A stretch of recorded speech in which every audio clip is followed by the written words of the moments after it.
All right. Welcome back to Big Opinions Podcast, the most elusive little podcast there ever was. Some call it inconsistent. I just call it keeping you on your toes. We have a very special guest joining us on today's episode. My girl, Jacqueline Cordova. We're going to bring her out now. There she is. Look at my technology. Welcome, Jacqueline. Hello. Does it make you feel weird when I call you by your full name? No, it really doesn't. Just because I feel like I don't have like a very like specific memory or time period of you only calling me Jackie. And I'm so used to being called Jacqueline now. So I just call you that. It feels very formal, but I did enter like at an adult time of your life. And so it's weird when you have people calling you different names and then you meet someone older and they call you by your full name. I kind of like it. It feels like an official adult badge. yeah, that's kind of how I felt when I was like, you know what? I'm not letting people call me Jackie anymore. Except of course, like people have known me for years. I mean, I have best friends who physically aren't able to call me Jacqueline. No. So I know there was this girl that I always grew up with, and she had a very distinct nickname like that. It was shortened with a Y. I'll just say it was Missy. And at one point she was like, no one's calling me Missy anymore. My name's not Missy. My name is Melissa. And I just don't know if you can do that. I just don't know if you can like put your foot down and do that for people who have known you forever and called you by that name forever. I mean, I guess you can do whatever the fuck you want. I mean, literally Trent sounds like weird saying Jacqueline. Like he almost says it in a weird accent. So I'm like, hey man, just stick to Jackie. It's okay. That's like when my brother, 'cause people would always call me Kenzie forever. And when my brother started calling me by Mackenzie, I'm like, don't ever call me that again. It was like, I'd rather you call me motherfucker than call me by my first name because it does not feel right coming out of your mouth. Yeah, it's weird. Yeah. All right. Well, Jacqueline is not just my friend. She's a talented corporate marketing girly. We love them. And a creative and chief brand officer over at Cyclone Fanatic. That's correct, right? That is your new title. Yes. And how's it going with your new promotion? Is it feeling good? Yeah, it's like, one day you wake up and suddenly people are looking at you to make decisions and you're like, oh, it's me. I'm the one making those decisions. So it's been fun. A lot of branding changes this summer. So talk about timing. So, absolutely. Yeah, it's been good. Yeah. As we record, it is Hate Week, a.k.a. Iowa Corn CyHawk Series football matchup week. So we are on opposite sides of those teams, but I know. I could never hate you. I can never hate you. So you and I actually met on a podcast. We had talked to each other online on the Twitterverse, but then we actually officially met on a podcast that I used to do at my old job. And I loved the concept of that podcast. It was called Jealous. And people would always say, oh, like, I don't like the name Jealous. Like, I'm not jealous, I'm envious. But the fact is everyone actually is jealous of someone else. And I was always jealous of you because your creativity and your your creative genius, your eye for detail, your photography. So that was fun being able to bring you on and talk about your passions and things like that. But yeah, was it awkward meeting each other after we had only talked online? It felt like a first date. It did. I was so nervous. I think I told you, I don't know. Honestly, I think it was the first time I was a guest on a podcast. And was it? I think so. You did really good. You were a natural. And now you have your own podcast. I know. And I am pretty sure at the time I had only done like one podcast on Cyclone Fanatic and I did horrible. It was just so bad. Unless you don't talk on a podcast, you can't do horrible. That's no, I think it was bad. And so How? Well, I don't know. I think I was just so nervous that I like called people by I mispronounced someone's a wrestler's name, and I know very well like how to properly pronounce his name, and I think I made like a few mistakes, and I probably said like an about 100 times, like more than naturally. So yeah, I was really nervous. And I told you this not that long ago. I still remember exactly what I wore because I was so nervous about what I should wear to this podcast. And I hated the outfit too, by the way. That's what's funny is I actually really hated what I wore. What was it? Was it a high neck situation? What did you have on? I'm trying to think. Or did I have on a high neck situation? Oh my God, I know. I don't think you did. And I had a black sweater on and like skinny jeans and like those little mini boots all the girls would wear obsessively, still kind of do today. Of course you don't like it now, but you liked it then. Because No, because that sweater was like it's very frumpy on me. So like I look back and I'm like, oh, I look so bad in that. That was not flattering. That is so not true. There's photographic evidence of this time, so I'm going to go back and find it, and I can guarantee there is. I loved what you had on. Well, I'm really glad I got to meet you all those years ago. I know. And I'm glad you're here on my podcast. And I'm actually glad that we are here in this month of September. Now, I want to know your opinion of September because I know your opinion of the summer. You can kind of just share that if you want to. What is your opinion of the summer months? And then as we're heading into the burr months, what's your opinion there? To put it lightly, I hate summer. And I really hate summer. Like just, I hate being hot. I hate sweating. And I'm not even someone who sweats a lot. I hate being hot. It makes me really cranky. And I am one of the rare people who do get seasonal depression during the summer. So like if I go too many days of like really bright, super sunny, super hot, humid days, I start to get really depressed. Yeah. And nobody ever believes me, but I'm not kidding. Like it's a legitimate thing. Is it like too much vitamin D or have your doctors told you like, can you get too much of the D and just get sad or is it just a thing that happens to people in the winter? It can just happen in the summer. Is that what it's like a very small percentage. I think if you go and look it up, it's like a small percentage of people get what they call summer sad, seasonal, whatever the rest of the word is. And ironically, I am deficient in vitamin D. Really? Yeah. So my doctors have told me like, hey girl, can you just like go outside even for an hour during the summer? Can you just like go sit outside for a little bit? So I do try to force myself to get some outside time, but I just don't love it. I'm not comfortable out there. Like you either wear too much or not enough sometimes. And the bugs, there's like a gazillion bugs just biting you all the time. And so I try my best to embrace it and keep myself busy so that I have activities, but I am the happiest when it starts to transition. Okay. So how do you feel now that it's September? Does that make you happy? Is it like a glimpse of, cause it's still kind of, it can be kind of hot in September. Mm-hmm. It was really warm this past weekend at the Iowa State game. Like I was sweating. I was like, why did I wear pants? But no, I'm excited. I mean, the forecast for the CyHawk game is literally like under 70 degrees. No, it looks beautiful. Like fall fashion. It is it's going to be really nice. I really love the month of September because I feel like things come back online. Like sports are back, obviously, which feels really, really good. College football, NFL is back.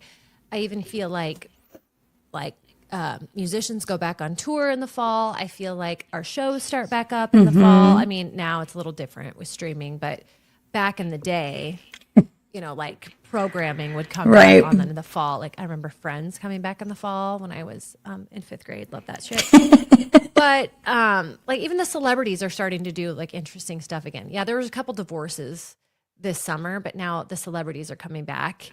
And I have been seeing a ton of celebrity stuff because right now it is the 2025 Venice International Film Festival. It's going on over in Venice. And I've been seeing a lot of stuff. Have you been seeing stuff on this on like Instagram? Have you been seeing anything about it? I don't think I've seen any of the lore that you're referencing. I just have simply seen like shots of like people arriving and like what people are wearing, but nothing beyond that. Okay. All I've really been seeing is the same of that, a little bit of this, a little bit of that, but then I've been seeing all of these like standing ovations. It's like such and such movie or such and such actor received a 15-minute standing ovation or a 7-minute My standing gosh. ovation. I know. I'm like, first of all, I love celebrities. You know I do. You know, you and I text all the time about pop culture Yes. and celebrities, and I like it, but I am careful not to like idolize these people because at the end Yeah. of the day, they still, poop and pee like everybody else. They are It's a good way to put it. people. Yeah. And I just I don't like idolizing anybody. I don't. That's why when the Swiftie stuff comes up, I'm like, guys, you got to be careful. Like, you can't have false idols. You just can't. Yeah. So I get huge opinions when people are standing up for 15 minutes clapping. And so I'm like, what the hell is this whole thing about? Why is this Venice Film Festival thing even going on? So I looked it up, and I'm going to take us to school just for a moment here to explain what this Venice Film Festival even is. Okay. Are Okay. you ready? Yes, I'm ready.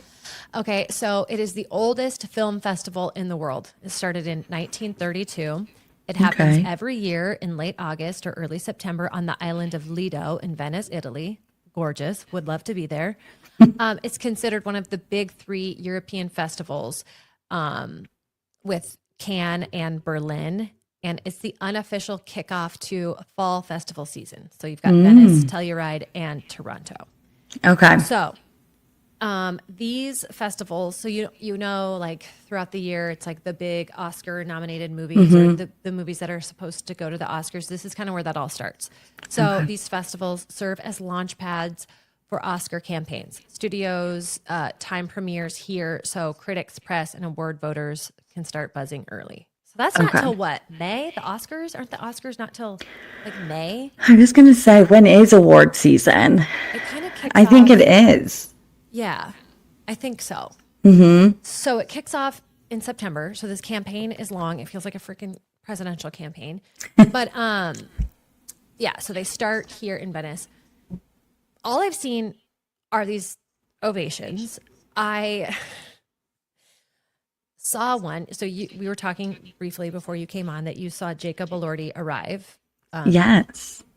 I saw him as well, and I saw him in an Instagram post, and it was like I don't know, he's going to be in a movie, Frankenstein maybe? I don't know what he's going to be in.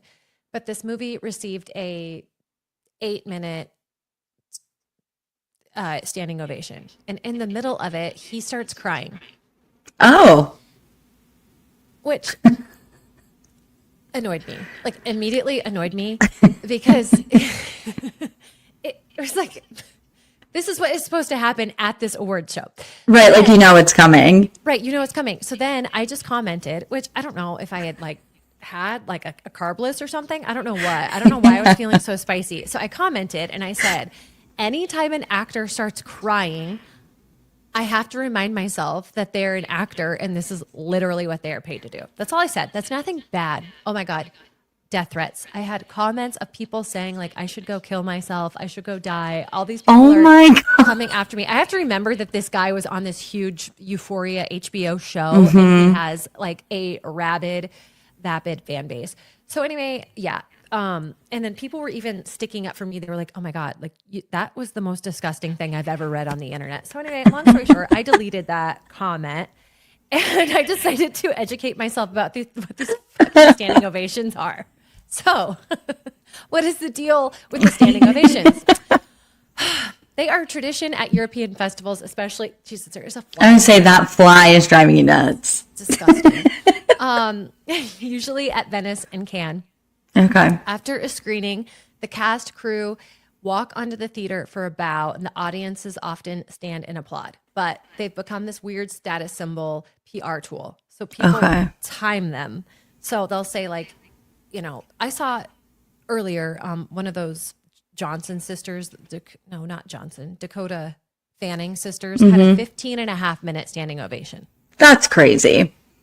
That is so stupid. Like, talk about putting these people, they're already celebrities. They already get paid all this money.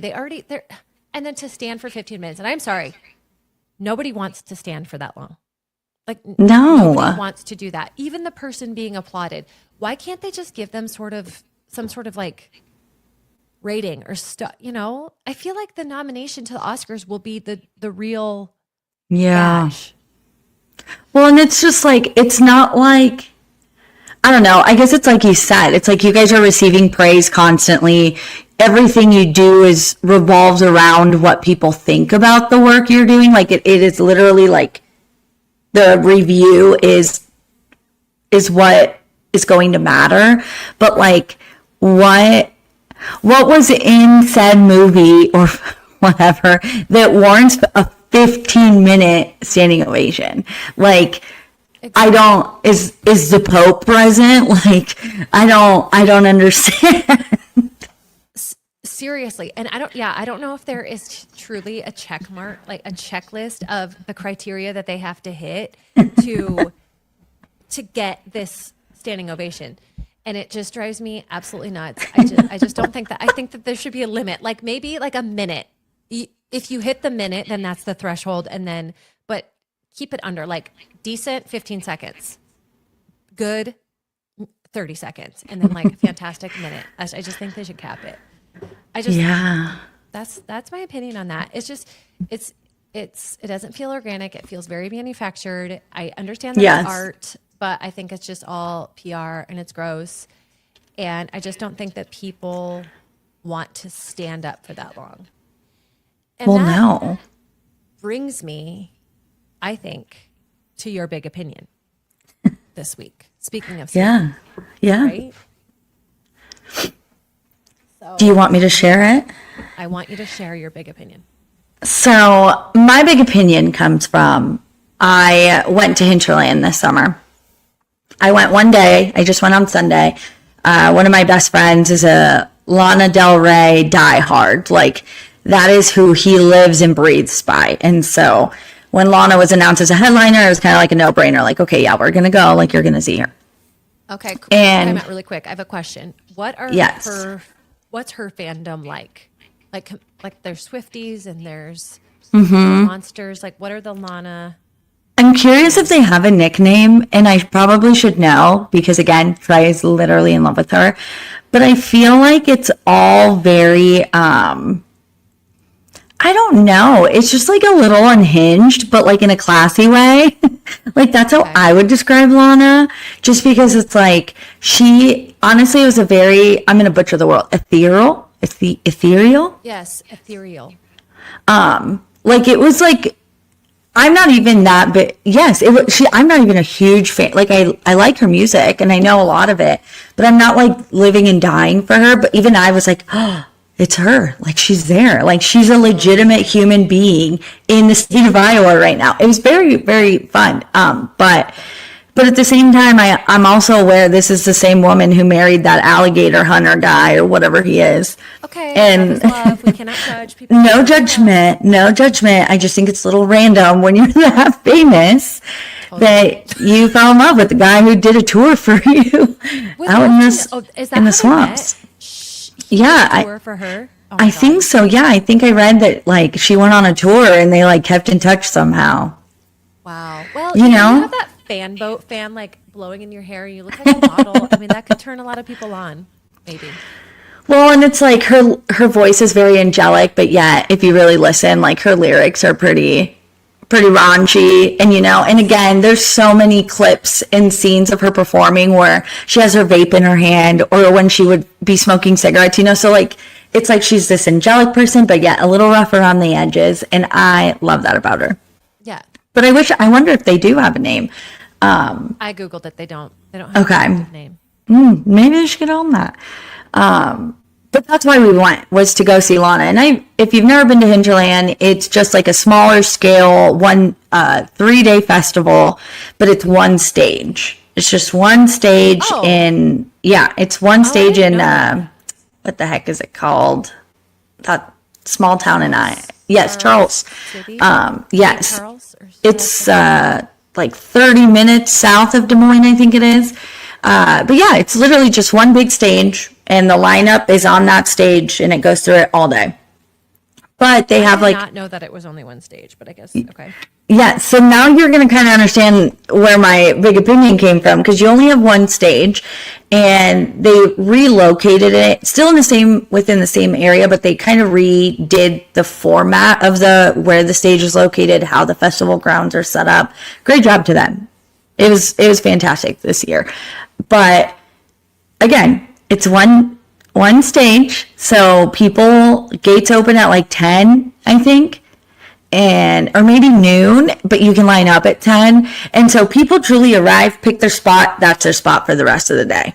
And they don't move. Outside, it's a festival. There's no assigned seating whatsoever. Nope. It's Nope. pick and choose. I want you to know that you are describing my worst nightmare so far. No offense. I was on a Southwest flight recently. Never flown Southwest No, before. I won't do it. Knowing that you don't have an assigned seat Mm-hmm. severely Yep. stresses me out. So what you're describing so far, in the middle of summer, mind you, Mm-hmm. doesn't sound fun so far. But I support. It looks cool from afar. I love everyone's outfits, and I love where you're going with this. Okay, keep going. Well, yes, it is kind of a nightmare, but it's also Iowa. So it is kind of nice because it's like once people kind of plop their stuff down, like that's their spot. Like, Right. As far as I know, it's not like everybody's pickpocketing each other's stuff, like truly you just kind of pick your spot, you make yourself at home. If you're around good people, usually people make room for each other so that you can all just kind of play Tetris on the hill. But then there's a pit. And of course, Lana Del Rey fans were in line at 10 a.m. and then they sat at the wall, and she didn't even come out till 10:30. So we were there for hours. Yes. At night? Okay. And she was late. She was late. Yeah, and it wasn't her fault. Oh, let me defend her in that. I think I ended up reading that it was like something in the earlier sets kind of pushed everything back. And so it's like you're there all day, you're exploring, you're spending all this money on this overpriced drinks, typical. And we like ran around for a while just to like not sit all day. Yeah. And fast forward, we're sitting there, Lana Del Rey's coming out. If you've never listened to Lana Del Rey, you are not dropping ass to Lana Del Rey. Right. You're not twerking, you're not jumping around. No, no, not at all. I mean, I even know that. Yeah. Hold me close before you know. Summertime's ahead. And that's exactly what it is. It's just like this really vibey, like melancholy vibes, but but you're still kind of like feeling it because at the same time she makes it to where you can sit and sip a glass of wine and have a nice time. Yes, smoke a cig. With Yes, yeah. Mm-hmm. Yes. But you know what I didn't want to do is stand for her whole set. But that's what you do. That's what you did because everybody else stands. Everybody else is standing, so you can't sit because then you can't see. For the entire concert? Yep. They stood. Yep. Mm-hmm. How long was this concert? I think she got done at midnight.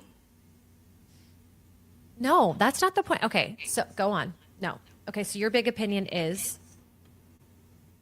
Let's stop standing. Let's normalize sitting at concerts more. Because I was thinking about it during the set before her, which was Bleachers. Shout out to Jack Antonoff, who works closely with Taylor Swift.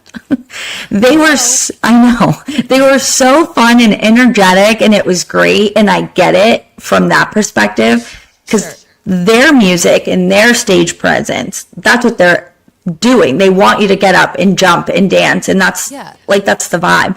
But Lana, no. I'd rather walk in and they're like, take your seat, you're not allowed to stand, but here's your complimentary cigarette. Here's your cigarette and your blanket and your auto trader to flip through before she comes on stage. Yep. No, so you stood that entire time. Yeah, and it's just like you're just like swaying from the side to side because what else do you do? It's Lana Del Rey music. So those things do not align. I would love to see any other of her other concert footage to see if people in other they're standing for her. Yeah, and it's like that anywhere. Any concert you go to that is just general admission, everybody stands for the entirety of it. No, normalize sitting, please. Thank you. That's what I'm saying. Exactly. And I just like there was like a side, like the hill on the side. I wish I could have been sitting over there. Let's just make that seating only. You're not allowed to stand. Yeah. It's like I think it was an Adele concert when she was performing in theaters. I think they had rules that like you weren't technically allowed to stand because it's theater sitting. That's the energy I need. I want that. Absolutely. And nothing is more comfortable standing than sitting. I'm sorry, nothing is more. I hate when I see, and I'm out in public, and in fact, I had a coworker at a past job who did this. He would stand at lunch. Like, he would not sit. I don't like that. At lunch. I don't like standing desks. I'm sorry. I understand it's for our health, our circulation, whatever. I don't like standing desks. I don't like standing when you eat. I don't like standing. You need to be sitting. To fully enjoy something, you need to be sitting. I'm sorry, if not laying. To fully enjoy something, you've got to be in a seated, comfortable position. You're not fully enjoying the experience if you're standing up. You're just not. I completely agree.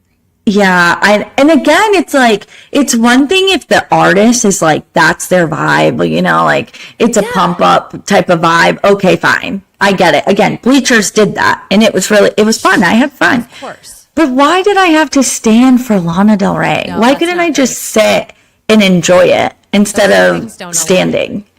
I even went to a Morgan Wallen concert when I think I saw you there. I know I did. I saw you there. We have a picture. And I was 8 months pregnant. I was going to say, were you pregnant? Yes. Yeah. And there was a lot of standing going on there too. And his music, some of them are standers, some of them are sitters.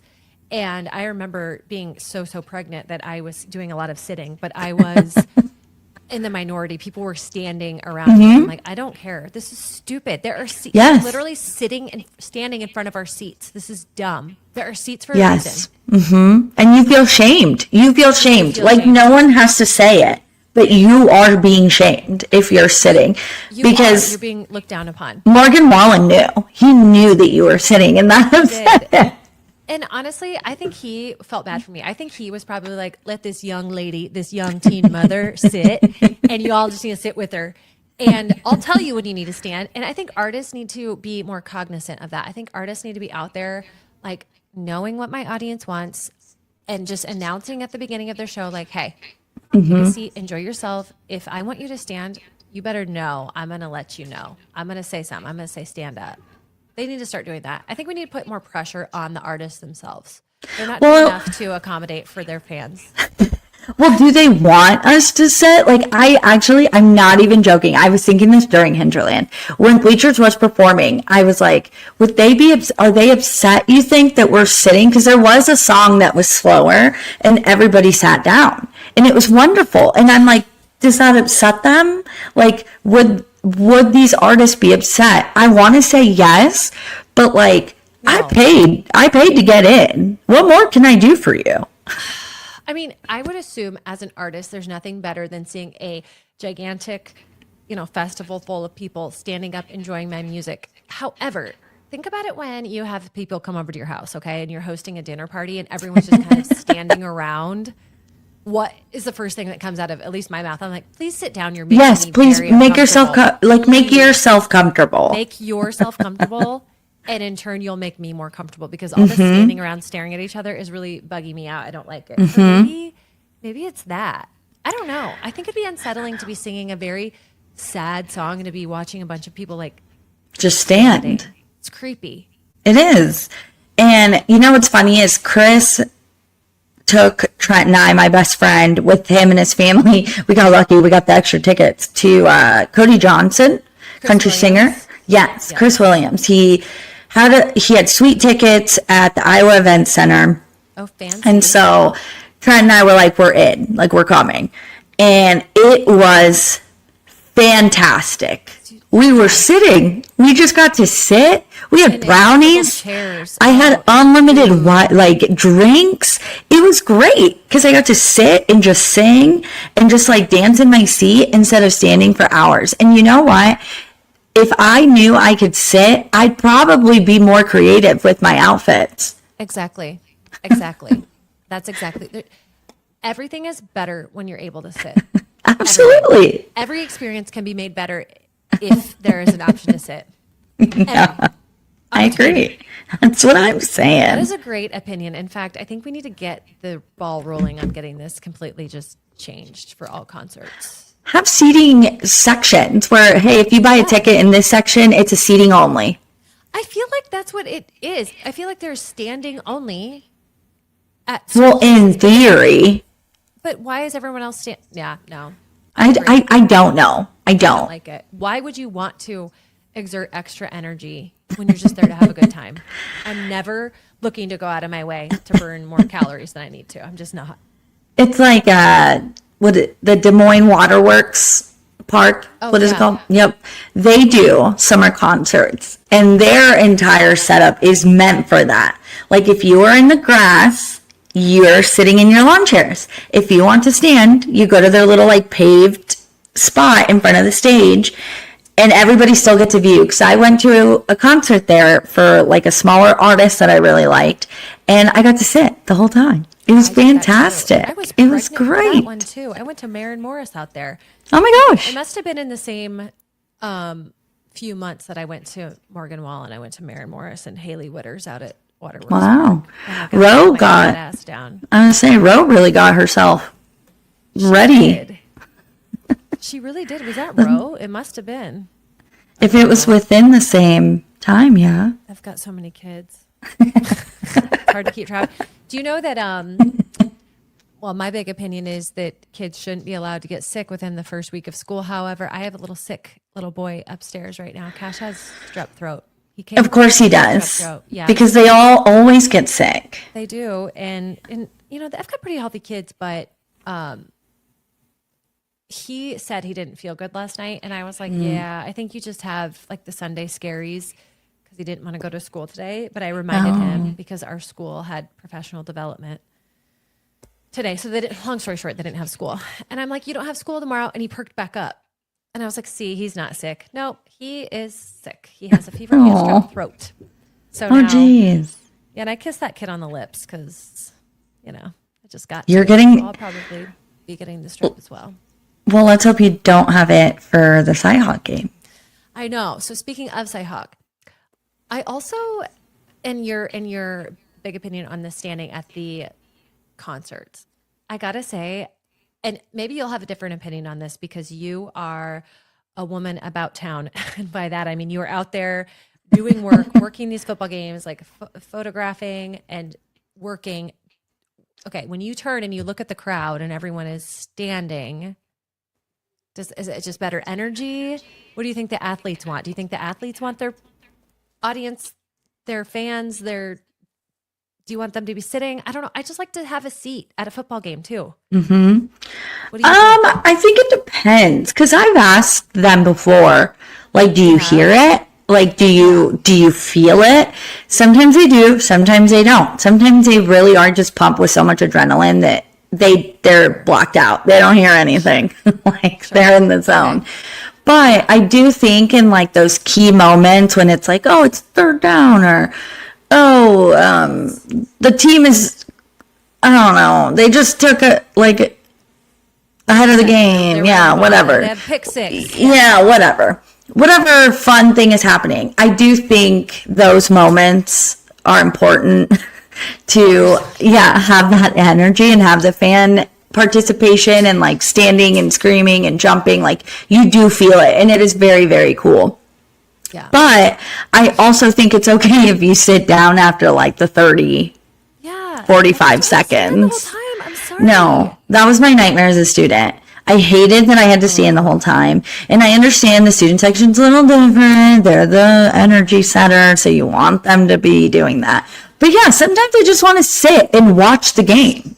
I just want to sit. And that's why it's just as fun to sit at home and believe you me, if something good happens and I'm at a bar or I'm at home, I will still stand up. And right, like I'm still screaming. The situation, but I get to sit back down in that. Yes. Oh my God. Okay, so speaking of CyHawk, who do you got this weekend? What do you think is going to happen? Who's winning? I hate it because I feel like I'm starting to feel confident that I was shaping up. But I feel like I've thought that before, and then they go and do something really stupid, and then I end up really mad and upset. So it's like I feel that I've been played in the past with my confidence, so I shouldn't have it. But I mean, it feels like all the Hawkeye fans are like, oh, we're gonna lose this weekend, and then all the Iowa State fans are starting to be like, yeah, I think we're the better team, and that just feels like it's meant for a disaster. I don't know. I think if I just put like a true rational like thought of like, okay, on paper, how are these teams looking? Yeah, Iowa State's looking better. It's at home. Yeah. I think it just makes sense to me that Iowa State would be the favorite regardless of what history says. But I'm also aware that this game is just like the weirdest. It's like a witch comes over the stadium and just hexes it, and then you have things like Iowa State players running into each other, Iowa losing on a last second field goal. Like, it's just, yeah. I know. This game, it does not matter the team, it does not matter the year, it does not matter. No. They're always going to play to the other's potential. Like, they are always going to meet each other exactly where they are. So Iowa could win this game, not win another game the rest of the year. Like, I feel like that has happened before. They could seriously just like show up, drink the magic juice from Space Jam and just like kick ass, and then, but I know. I hope, regardless of what happens, I hope Iowa turns it around. I hope that they start to feel more confident. I feel like they got their jitters out in the first game. I mean, I would love for them to win. I'd be happy. Last year we went to the CyHawk game in Iowa City, and we left early. And Jeff had to have been pissed. Jeff was partially responsible for us leaving early. He missed that kick. That's a story for offline. Our sweet angel Jeff. But I mean, we got home early enough to finish the game watch at it. home, and I was like, "This is more comfortable because I'm able to In your comfy clothes. I think about that all the time. I'm like, I wish I could be out on the sideline doing my job in my 2XL sweatshirt and biker shorts to where it looks like I'm not even wearing pants, because that's my favorite outfit in the whole world. I know. Oh my God. But seriously, there's nothing better. So what does your work schedule look like for this game? Are you going to be out there just shooting your ass off? And yeah, I think I'm very curious to see what the big noon setup is. I'm going to guess it's just like ESPN Game Day in terms of location. So I feel like it would be a missed opportunity not to go photograph those guys and like kind of get the vibes there. So I will definitely be there early and wandering. And I am very excited just because I will not downplay a 55-7 win, but it just means so much more when you have an in-state rival like that, where you have the entire state all in one place, and there's just so much energy and there's just so much more on the line. So I'm excited to not only like capture fans out in the lots and like the craziness of what Iowa State fans get into in the lots, but like also just in the game. You know, there's not going to be empty seats. No one's leaving at leaving at halftime and not coming back. Like, it's going to be packed. So I'm very excited. I think my plan is truly to just get there at a decent time, drop off my bags, and then go wander and probably look for you. So I know. I need to make my plan. I need to figure that out. And I love the Iowa Corn CyHawk series. I love it because, just like you said, finally for once, minus some of the other teams, minus you and I, our sweet you and I Panthers, we're all in the same place at once, and we got to actually just be together, no matter who we're cheering for. Shit talk to each other. It's fun. Yeah, I have to wear a cute outfit. Every single human being I've probably ever met is going to be inside the stadium. No, exactly. It is seriously like, this is our Venice Film Festival for the state, and we've got to show up looking our best. Yeah. No, I love it. No, it'll be great. Forward to it. Incredible. Okay, well, before we go into our submitted big opinions, I want to do a segment and it's just kind of some quick big opinions from you. I'm going to go down a list of things, and I want your opinion about gosh. these, okay? Okay. You ready? Yeah. All right. The first one is ranch. What's your opinion on ranch dressing? Love it. Love it. All right. I need it always. I love me some ranch as well. All right. What is your opinion on the concept of dinosaurs? The concept of, like, literally? Like, literally, did they exist? I mean, I think so. That's what they taught us. Yeah. Okay. I think so, yeah. What is your opinion about people who clap when the plane lands? Oh, stop. Stop that. What are you doing? Agreed. What is your opinion on Swifties? No, I haven't get that to us if I say something wrong. I think it's absolutely psychotic, some of the things that they get into. Sometimes I truly believe Taylor Swift doesn't even try to have Easter eggs, but her fans still find them because they're like, there's something there. And I'm just convinced that there have been times where Taylor doesn't do anything, but they still look for it. But I will say I did go to the Eras tour with my best friend who's a Swiftie, and it was very fun. It was very girly pop. It was very much like everything they said online, like it very much felt like girlhood all in one place. But yeah, I think they're crazy in the best way, I guess. I mean, look, they are. They're committed. They're committed. They are committed, and they're going to be committed if they're not careful because they are seriously insane. Okay, what is your opinion of the Twilight movies? I love them deeply, spiritually. I grew up when they came out, so I read the book so much. My dad grounded me. He said, "You can't." Yeah, he said you have to stop reading. You have to hang out with your family. Oh, that's hysterical. So I'm older than you, and I grew up with like the Harry Potter movie or books, excuse me. Mm-hmm. And there was a brief time when all the moms got together and decided that Harry Potter was actually about the devil. So my mom came home and she had heard it at work. She's like, "You're not reading that anymore." Oh, I was no. like, "Listen, lady, I'm reading Harry Potter." And I gave her like the quick, we had to come to Jesus, and I got to keep reading Harry Potter. But yeah, similar situation because I was holed up in my room reading Harry Potter. Oh, yeah. Like it sounds like you were reading the Twilight books. Yes. So catch me at the theaters. I hear they're coming back to theaters in October. I'll be there for all 4 of them. Yeah, 5 of that's them. actually quite exciting. I love anything that has nostalgia tied to it. Mm-hmm. Okay, speaking of, what's your opinion on Crocs, the shoes? You know, I think I've grown on them because they've evolved. They have some cute stuff. They have these wedges I'm thinking about buying. But I used to think they were ugly. Of course. They are ugly. Objectively, they are ugly. They are ugly. But I think people just lean into the ugly. I think I've heard they're comfortable. Yeah. I have my pair from 18 years ago that I still wear around. Oh, I love that for around you. in those Crocs. Oh, yeah. I love that. What is your opinion on astrology? I like astrology. I'm not fully committed to the bit. So, like, I can't, like, when people are like, "Oh, I'm an Aries. What does that mean?" I don't know. I don't know what that means.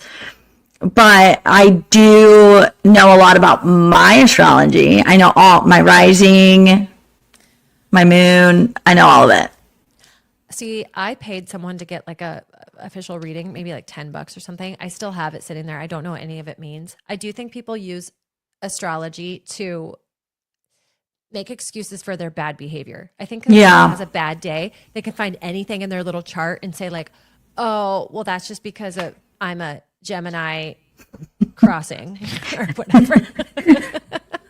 Crossing. So I think that I like it when it aligns with how, like, I like when I read one that's like good, and then I don't like it, obviously, when I read one that's like bad fortune's coming your way. It's like, no, then this is fake. Yeah. A lot of confirmation bias in my world. That's all I want. Okay, I love that. Just a couple more. This one, because you're a writer. What is your opinion on the Oxford comma? I knew that's what you were going to say. I knew it. I don't use it. No, me either. I don't like to use it. Someone recently was telling me I had to use it in their work documents that I was copywriting for. And they were it was a little sassy when they were like, hey, we do use that. And I wanted to be like, hey, I haven't used it in 15 years. Yeah, nobody has, except for, you know who does? Old ChatGPT. She loves that thing. She loves the Oxford comma. So just so you know, just so they know, all their stuff looks like it was written by ChatGPT because nobody uses it except for None of us use MLA format, guys. No, we don't. Evolve, please. Evolve Sleepy or die. style. Okay. And one last one. Okay. What's your opinion on reality dating shows? I mean, love them. I watch them obsessively. It is truly sports reality TV. Like, that is my bread and butter. Would you go on one? I don't think I could do it. No? No, I don't think I could. I just don't think. I think I'm not insecure to where I'm like, oh, I'm too ugly. But I think I'm just insecure enough to where I don't think I can handle, like, being one of the, like, last girls to be picked. Or, like, being one of the girls that, like, is much too like, for that. I could not handle it because I've seen some gorgeous women on Love Island not get picked. And I would die. I would die if that was me. You watch Love Island. That is trash, Jacqueline. Love Island. Yeah. That one is trash. Isn't that where they have like the heart rate challenges and Yeah, they're great. They're fantastic. There are heart rate challenges I still think about today because I was like, wow, that was talent. You have to watch the UK versions. I don't want I don't want to see horny Americans. I certainly don't want to see horny British people. I don't. Oh my God, they're so entertaining. It's not even necessarily like, oh, they're all doing it all the time. No, they're just so entertaining. Whatever you say. All right. Okay, now we are going to take a peek at your big ones. As a reminder, the big one segment is a segment we do each week where you can submit your big or small or unpopular opinion, and we're going to talk about it. So are you ready? I had some curated specifically for you. I asked some specifically for you and your big opinion. I love that. You ready? Yeah. Okay. Big opinion. If you're filming the whole concert on your phone, you're actually not at the concert. What's your thoughts on that? Or feedback? I agree. Like, it is a skill. Like, you have to really put attention in to record something. Right. And like, do you really want to listen to yourself screaming? No. So then you have to keep self-control and you can't sing. So I definitely think it is crazy, people who do that. And I watched a girl do that at Taylor Swift. There's this little teen in front of us who truly recorded the whole entire concert. The entire thing. Yes. And I look back, and at some point, I think I just told myself, like, am I going back and watching these? Do I do anything with these? No. So I made it my goal to just take one good photo, and then I will allow myself one video. And it has to be a song that I can physically I can restrain myself from wanting to sing. Okay. So yeah. So that's as far as I'll go for myself. I love setting boundaries and rules around what you can and can't do because I will say a lot of people need to subscribe to this way of thinking because when I get on Snapchat after I know that there's been a concert in Des Moines, Snapchat's a bad idea because I don't really use Snapchat anymore, but it's like the little tick, tick, tick, tick, ticks on their stories. And I know it's just loud ass concert with foggy video. There's nothing more irritating than that. There's just nothing. There's nothing. No one wants to see a secondhand concert. No. Including you. You don't want to see a secondhand the concert is the experience. Oh my God, I know. I took where'd we go? Oh, we went to Post Malone last October and we took some just to show the kids. I could not wait to get those deleted off my phone to free up a little bit of space on my phone storage. Yeah. And they didn't even think it was that cool. So see, and there's TikTok now. So like, right. For me, it was like I didn't take any videos. Really, I took one video or two, I think, when I went to see The Weeknd in Minneapolis. And part of me was like a little sad because I was like, oh, like I love him and I would have loved that. But then you get on TikTok and there's like 30,000 videos from other people who took really great videos, and I'll watch theirs because mine would have sucked. So, Exactly. And you were still part of the same experience. Yeah. plus, then you have things like Taylor Swift making documentaries about the whole concert start to finish. Literally. Or Celine Dion, because she did it too. And I went to see her documentary in the theater. No big deal. No big I deal. love that. I love that. Okay, big opinion number 2. Encore culture is dumb. Just play the songs. Don't make me beg for them. I would love to know your opinion on encore culture. Honestly, I agree. Because it's like, it's not even fun anymore. You know what I mean? Like, it's not a surprise. The whole allure of it was that you really were surprised back in the day, right? Like, it the was very first time it happened. Yes, it was like a true exciting thing that they came back. But like now it's just awkward, and I know. It's just like yeah. it's like a box you have to check Yeah. to do it. And like what? If you don't, they're not coming back out? Or are they always coming back out to play that last song? Right. And yeah, no. Excuse me. Yeah. No, I agree. I don't care for it. I remember the first time I was at a concert and it was happening. I'm like, what's going on? They're like, you have to cheer so they come back out. I'm like, that's annoying. It's has the same energy as the 15-minute standing ovation, which Yeah, honestly, yeah. I agree. Okay. Big opinion number 3. I don't think you're going to agree with this one. Tailgating is better than the actual game. I think it depends. I think it And depends. what happens to the game? Yeah. Like maybe I might feel different if I wasn't photographing. I think when I was a student, there were definitely times I had to leave the game early, or I definitely wanted to go back to the tailgate after halftime, you know. But like now, I haven't tailgated in years, and I don't feel like anything's missing from my life. But if I'm not at the football game, I do feel like something's missing from my life. True. I know. I kind of agree with this one because it's the same feeling. Well, it's just so fun. It's so fun. You're having so much fun. You're eating good food. You're around good people. You can sit. And you can sit. And then you have to leave and go potentially stand for the next 2 hours. And I really like the good tailgate setups where they have the game. Yes. In their tailgate. It's like, I don't need to go to the game. We could all just stay. Can't we all just agree that we could stay right here and just have as much fun? Yeah, no, honestly, I do kind of agree with that. Yeah. It's not a bad opinion. Okay.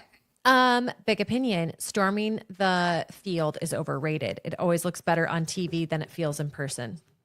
How do you feel being down there with your expensive ass camera and your job to do and getting almost run over by a bunch of exciting fans? I hate it. Yeah. I hate it. It just like throws everything off. The teams get pulled off the field like so fast. So then you don't even get good photos. Like you just don't, because Matt Campbell is God knows where, and you're like trying to get photo. Like if I don't switch lens, I'm using the long lens, and it's like when you have all these fans mobbing, your photos are just screwed. You're just screwed. So selfishly, yeah, I do kind of hate it just because it completely throws off the flow of the end of the game and like the opportunity to capture the players in the moment. But I do think in theory, when you look back at the photos and you watch the clips, you do get like butterflies about it, right? Like you're like, wow, that was amazing. But no, I've experienced amazing games that didn't result in a field storm, and it was still just as impactful. Of course. I think it's incredibly dangerous as a mother. It is. A woman of a certain age is dangerous. I could fall and break my hip. And we did it one time. It was way before we had kids. Jeff and I were at a game. You would know better than me. Oklahoma State, were they good? Like was that an upset in 2000 something? We went down there. I didn't want to go down there, but I was with Jeff. We went down there. My phone was dead. Jeff took off. I always compare it to feeling like Simba in the Stampede scene of The Lion King. I was like, and I couldn't find him. My phone was dead. I was so fucking pissed. And now we've been married for almost 11 years. That's just how it tends to go.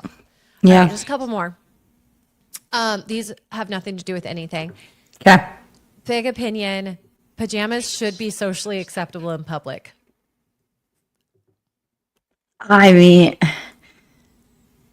to a point, like, what do you wear? Are you wearing a full robe and slippers, or are you just wearing Picture our the pajama pants? yes, flannel Cookie Monster. I was gonna say Cookie Monster. Nothing is worse than seeing someone out in Cookie Monster pajama pants. It's my whole opinion of them has been formed in concrete. It will never change. If I see you out in public, in Cookie Monster pajama pants, I'm sorry. Yeah, like even if I'm walking into my local Applebee's, did we really need the pajama pants? No. Pajama pants, I think, should stay at home because I'm sorry, I totally took this one over. But you go out in pajama pants, and you're gonna get those pajama pants in public, and then they're gonna get germs, and then you're gonna go home and take those same pajama pants back into your bed. Yeah, that's a fair point. Shoes in the house, yuck. That's fair. Sorry, I took that one over. You can No, you're good. No, I don't disagree. That one triggered me. Okay. This final one. Okay. All TV shows, big opinion, all TV shows should be 30 minutes.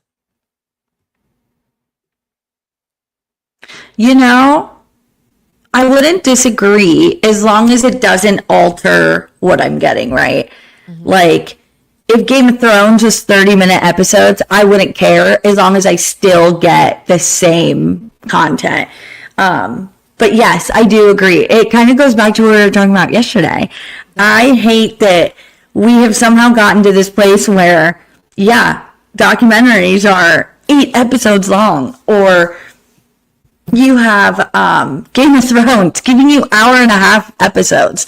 Yeah. Is this a movie? Right. Every week for 8 weeks in a row or 12 weeks in a row. I know. Yeah.